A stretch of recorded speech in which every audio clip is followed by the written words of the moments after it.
South ఇండియాలోనే biggest sorry store మన Varahi silks మన విజయవాడ ఎంజీ రోడ్ లో డిసెంబర్ 4వ తారీఖున సూపర్ హీరో తేజ సజ్జా అలాగే హీరోయిన్ మీనాక్షి చౌదరి చేతుల మీదుగా ఘన ప్రారంభం.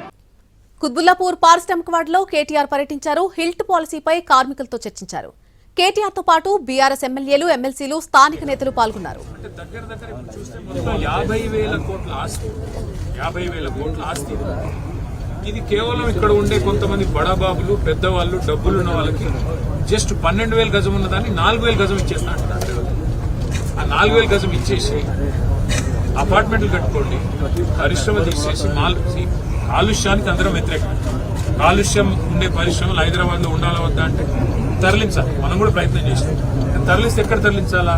మనం ఫార్మాసిటీ అని పెట్టాం.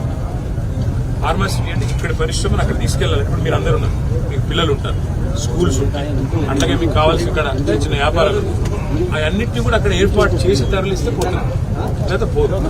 కాబట్టి తరలించాలంటే మొత్తం వ్యవస్థ ఏర్పాటు చేయాలి. ఈయన ఏం చేస్తున్నాడు? ₹1,00,000 గజం ఉన్నదాన్ని కొంతమంది బడా సీట్లు 4,000 గజాలు వాళ్ళు ఏం చేస్తారు? వీళ్ళ అన్నదమ్ములకు వీళ్ళ కూడా ఇక్కడ కాంగ్రెస్ లీడర్లకు బ్యాక్ ఎండ్ లో ఒప్పందాలు చేసి ఒక 10 తరాలకు సరిపడా ఆస్తిని కూడబెట్టుకునే ప్రయత్నంలో